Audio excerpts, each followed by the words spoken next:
All right, let's talk about cameras. This is one of my favorite things to talk about and also quite an interesting topic. I'm sure you've seen all the videos of your favorite YouTubers saying the camera doesn't matter, shoot on whatever you have, but they say that while shooting on a super expensive cinema camera. My setup currently that you see right now, this is a Sony ZV E10. The first generation, I have a Sony 11mm 1.8 lens on it. This is a really nice lens. And all in all, I'm actually really happy with the image that comes out of this. But I actually shot the majority of my videos and got the majority of my subscribers. Hang on. On this. This is a focus. This is a GoPro Hero 9. This is now old. I have used this. I have made so many videos on this. If you see the power button on the top here is worn from me. That used to be a rubber button. That is worn through from me pushing record and stop so many times. I probably made about 700 videos on this thing. Now this camera got me from basically, not quite zero, but from basically nothing to around 70,000 subscribers and the majority of my success. Now, just because you say the camera doesn't matter and the gear doesn't matter, doesn't mean you can't have a really good setup, right? I'll show you what I came here with. So when I moved to Thailand to start to pursue YouTube, I had this camera. This is a Canon M50. This was a camera designed for vlogging and it was great, nice image, pretty good. I had this really nice Sigma 16mm lens.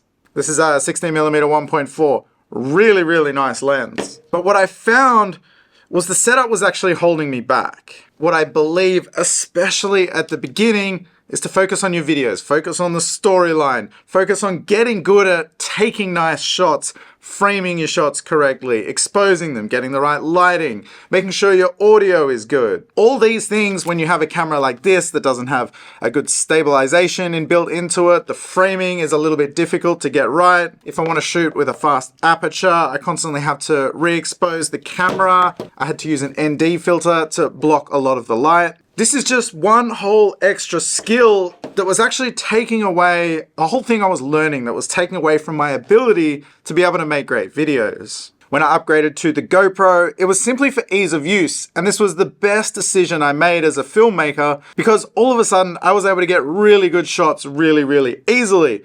With this, you pretty much can't miss, you can't mess up the exposure, the lighting, it's all really good right out of the box. Now, funnily enough, even though this is somewhat of a step down in image from this camera when I moved here, the quality of my videos was instantly much, much better using this camera. It was more stable, the footage was nicer, I was getting better shots, and it was all just because it was easy. Now, this Sony that I have, I love this camera. It's a few years old now, it's the base model. I do get a really good image out of it. I love that you can change lenses on it. I do have a little bit of a focusing issue with it. Sometimes it will just focus on things behind me or it loses my focus. This drives me nuts, but overall, it's a great image. My table is crooked on the framing. That's gonna drive me crazy.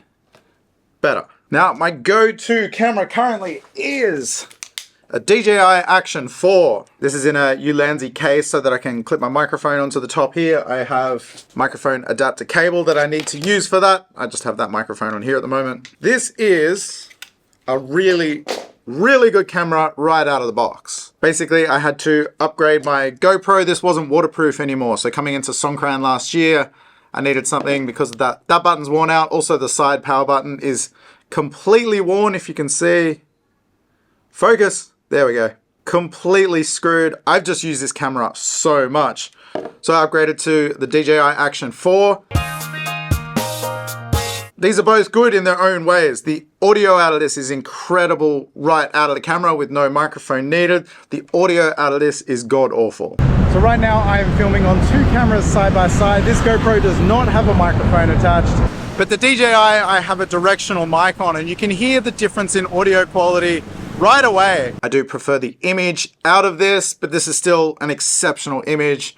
4K, I think 120 frames a second, which I never use. Either way, both these cameras are amazing. Now, do I think you need a big, fancy, expensive, a camera like this even? No, absolutely not. I'm happy with these. I still shoot a lot of my videos with this. When I want to be a little more artistic, I will use the Sony, but the majority I do shoot on my DJI Action 4. Now, where I'm going with all of this is I'm actually going to be replacing this camera today. I am buying a new Sony. I'm upgrading. So I'm going to be getting, you know what? Let's just go get it.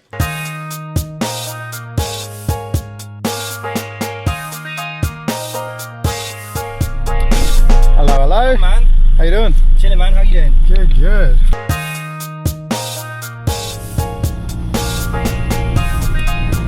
Check out this guy going 70 kilometers an hour on a one wheel. What a psycho.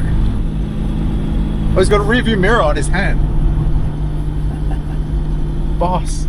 So George, I'm sure you'll know from my videos and from his channel, he is the co-founder, my partner in the Creator's Edge. He'll also be posting videos on the channel. The channel's going to be kind of like an open platform. We're going to have other creators sharing their experiences, giving away secrets, a little look at behind the scenes of what it's like to be a creator. But it's an exciting space. Have you made your first video for it yet? I have. You have? I have. Sweet, coming soon.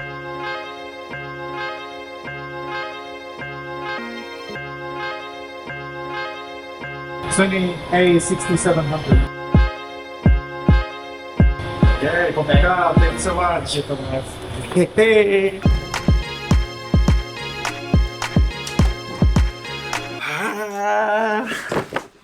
I am so excited for this.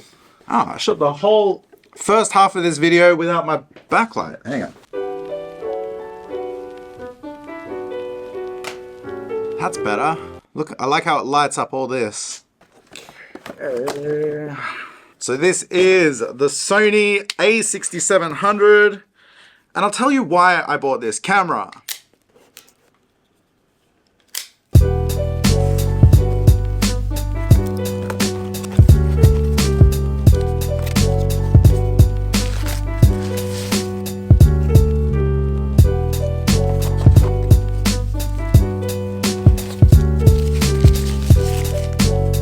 So nice. It's a little bit heavier than my... Sony, why do you do that? Seriously.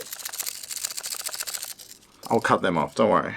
So this is the Sony A6700. There's a few reasons why I chose this camera. I have done a lot of research, but I really like this camera. Now, the thing I like about this camera, the reason I chose this, not for this, the image quality that comes out of this is exceptional. This has 10-bit image. This Sony that I'm using currently only has 8-bit. But the main thing is the internal processing in this. The image that comes out of this is the same as the Sony FX30, which is their top-of-the-line cinema camera, because all the internal processing, the AI autofocus, everything in this is the latest and greatest.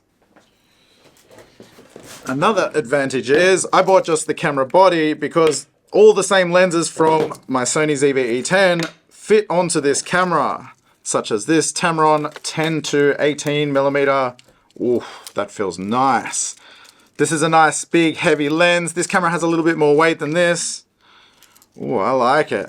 Much bigger battery too, which I desperately need. Well, it looks like I'm gonna have to charge this thing before I get to play with it. Annoying.